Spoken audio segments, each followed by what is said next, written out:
Bom dia, quinto ano! Estamos aqui mais uma quarta-feira juntinhos e hoje é 19/8 e hoje nós vamos retomar o nosso conteúdo de sujeito e vamos dar continuidade acrescentando mais alguns detalhes, tá? Nessa unidade a gente viu que em uma oração existem duas partes principais, dois termos importantes. Quais são eles? O predicado e o sujeito.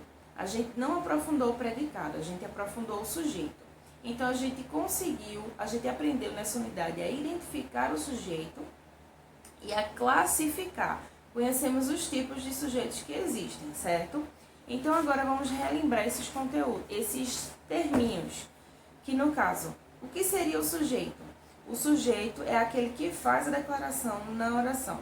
E numa oração nós podemos encontrar o sujeito simples, o composto, o desinicial ou o indeterminado. O sujeito simples, ele apresenta apenas um núcleo. O composto, 2 ou mais núcleos. O desinicial é aquele que ele não está presente na oração, mas a gente consegue perceber a presença do sujeito através do verbo. E o sujeito indeterminado é aquele que a gente não consegue percebê-lo na frase e nem consegue identificar ele através do verbo. Vamos aqui dar um exemplo de frases com sujeito simples. Deixa eu te abrir aqui para a gente poder retomar, tá? Sujeito simples. O irmão levou presentes à princesa. Então, essa frase, o sujeito simples seria o irmão, certo? Sujeito composto. João, Gabriel e Lucas foram comprar pão. Quem seria o sujeito? João, Gabriel e Lucas. E seria o quê? Composto, porque tem mais de um sujeito, certo? Vamos ver agora um exemplo de sujeito desinicial e de sujeito indeterminado. Sujeito indeterminado. Fizeram muita confusão durante a prova. Aqui é indeterminado. Por que indeterminado? Porque a gente não conseguiu identificar o sujeito mesmo através do verbo. Fizeram muita confusão durante a prova. Quem fez confusão? As meninas, os meninos, os homens, as mulheres? E agora vamos ver o desinicial. Compramos uma barra de chocolate para a professora. Desinicial é aquele que a gente consegue identificar o sujeito através do verbo. Então, aqui, a frase compramos uma barra de chocolate para a professora. O sujeito seria desinicial. Então, voltando lá, gente. Lá na página 34, vamos ver agora a oração sem sujeito.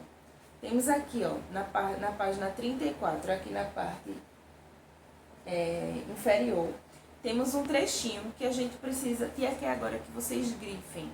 Peguem um marca-texto, um lapisinho, uma caneta, o que vocês tiverem aí na mão, passem um tracinho embaixo para fixar para vocês, tá? Para ficar claro. Em um outro momento, se vocês forem estudar, realizar atividades, enfim. Vamos lá.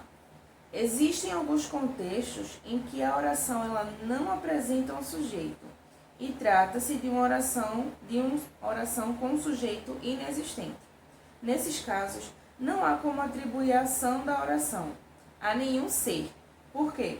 Porque ele é um sujeito inexistente. Os verbos, então, nesse contexto, são considerados impessoais. Repetindo o que Tia falou. Nesses casos, não há como atribuir uma ação à oração. Por quê? Porque o sujeito é inexistente. Então, os verbos são impessoais. Vamos ver exemplos para que vocês consigam compreender melhor. Aqui, na página 35. Os verbos, as principais situações de oração sem sujeito acontecem com estes verbos. Aqui na página 35 está especificando quais são. Os verbos indicam fenômenos da natureza. Vamos lá. Choveu forte durante a partida do Brasil contra o Uruguai. Outro exemplo.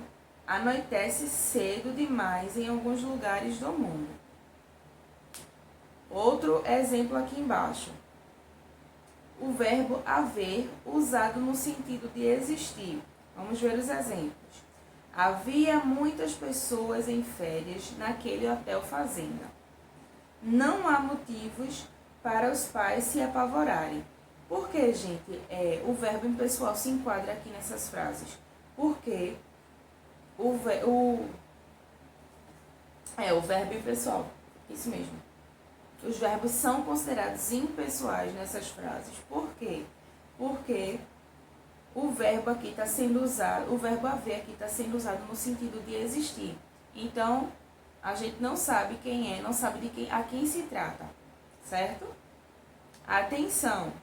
O verbo haver usado com o sentido de existir deve sempre estar no singular. Verbos fazer, haver e ir indicam um tempo de passado. Observe. Faz 3 meses que eu voltei a trabalhar. Outro exemplo. Eu viajo em férias para esse lugar há 5 anos. Podem perceber que aqui os verbos eles estão no passado e eles estão no modo impessoal, tá? Aqui agora embaixo, atenção.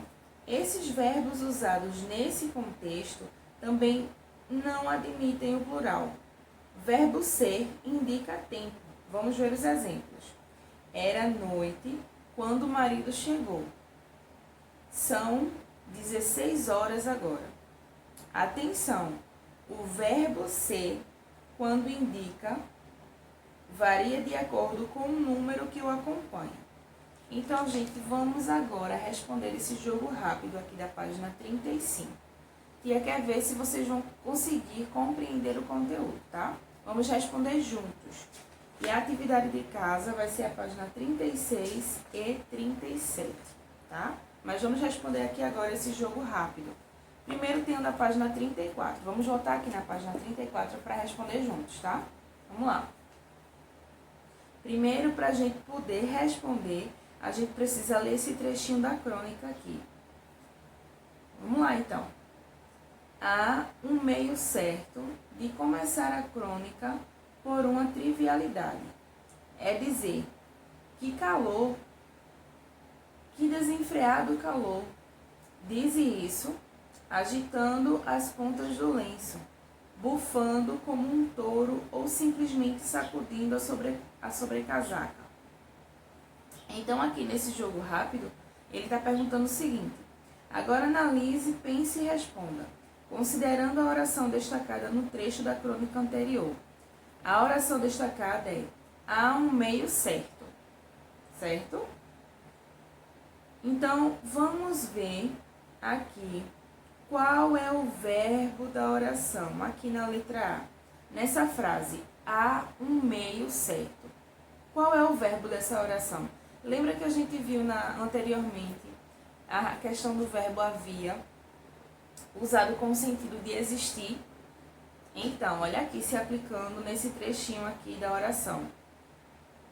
O verbo da oração é haver, certo, gente? Então, escrevam aí, haver, na letra A.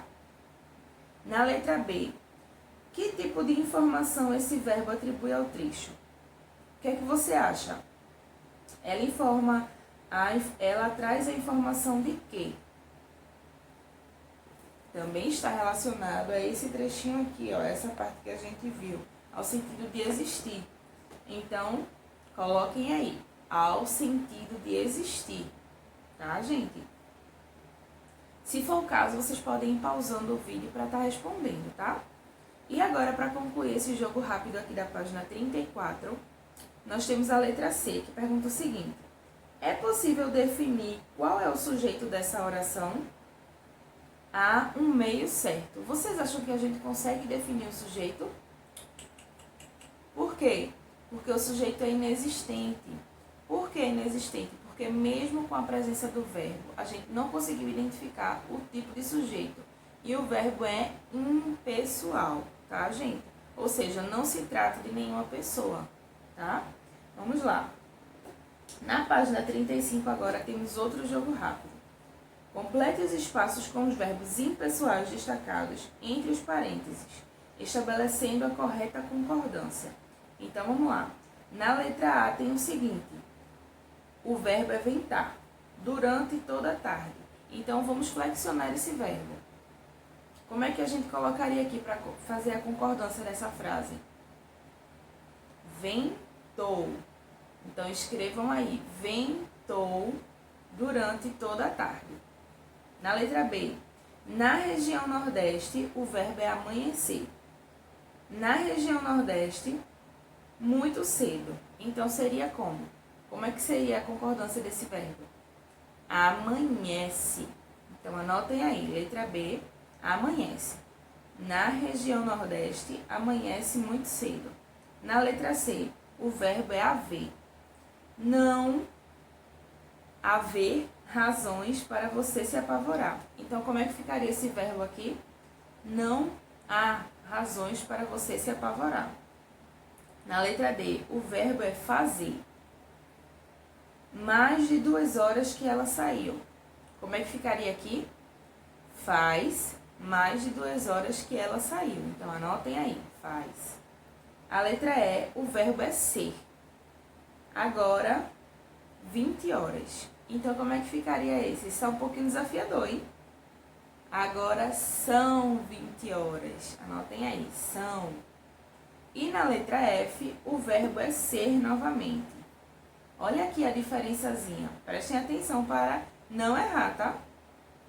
Inverno, quando meu amigo voltou. O verbo ser.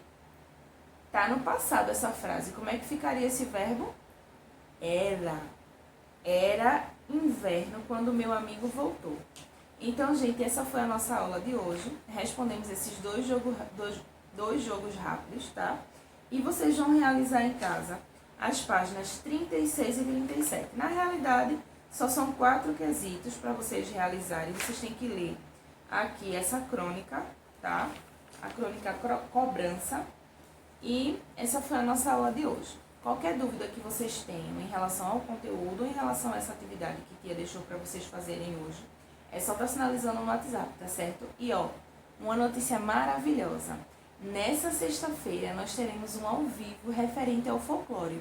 Vocês sabiam que está chegando perto da data comemorativa folclore? Então, gente, vai ser muito legal essa live. Fique atento, preste atenção para não perder o horário, tá? Que vai ser uma live muito interessante, vai ter brincadeiras, histórias e vocês vão conhecer muitas curiosidades sobre o folclore. Então a gente aguarda vocês na sexta-feira, tá certo? O tio Bruno vai estar divulgando o horário e é isso, a nossa aula de hoje. Não percam, eu quero matar um pouquinho da saudade que eu tô de vocês, tá certo? Aguardo vocês na sexta-feira pra gente fazer aquele ao vivo muito legal, tá bom, gente? Um beijão no coração de vocês e até a próxima. Tchau, tchau!